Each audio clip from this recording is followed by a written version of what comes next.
কেউ এই ধরনের ঘটনা আশা করে নেই। এটার জন্য আমরা সবাই দুঃখিত এবং এই ঘটনা ভবিষ্যতে যেন না ঘটে এই জন্য সব ধরনের ব্যবস্থাই নেওয়া হবে এবং এটা এই ঘটনাটা কোনো অবস্থায় কিন্তু মেনে নেওয়া যায় না।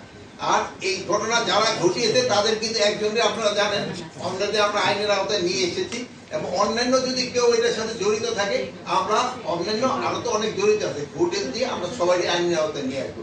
এখানে আমি আরেকটা কথা বলছি, এখানে যদি আমাদের বাহিনীরও কারো যদি কোনো রকমের দুর্বলতা থাকে তারও আমরা তার বিরুদ্ধে আমরা কিন্তু পুলিশ তো নিষ্ক্রিয় না, কিন্তু আগে পুলিশ আগে থেকে অনেকটা মানবিক আগের মতো আপনাদের ওই কোনো কিছু হইলেই আগে একটা কথা বলে একটা বুঝানোর চেষ্টা করতো, ওইটা না করে আগে দুইটা বাড়ি দিত। এই জন্য আপনারা বলতেন পুলিশ খুব অ্যাক্টিভ।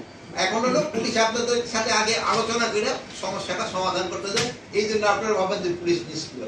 আগের পুলিশের সক্ষমতা আমি বলবো আগের থেকে অনেক বেড়েছে। আমি গতকালকে একটা ট্রেনিং ইনস্টিটিউট ভিজিট করে আসছি, আপনারা হয়তো জানেন না গেলে আমি দেখি যে তাদের ট্রেনিং এবং অন্যান্য জিনিস এবং তাদের মনোবল আগের থেকে অনেক ভালো। স্যার আপনার বাহিনীর কারো কি সংশ্লিষ্টতা পেয়েছেন? স্যার আপনি গতকাল এই কথাই বলেছেন যে আপনি তো সময় দিতে হবে, হ্যাঁ আপনি তো সংশ্লিষ্টতা একটা তো সময় লাগে। স্যার আমি আমার যদি জানা আছে স্যার বলার সেটা হচ্ছে স্যার আপনি বলেছেন যে নির্বাচন নিয়ে আপনাদের প্রস্তুতি আছে, আমরা নির্বাচনে কোন মাসে টার্গেট করে আমরা প্রস্তুতি আগাচ্ছি।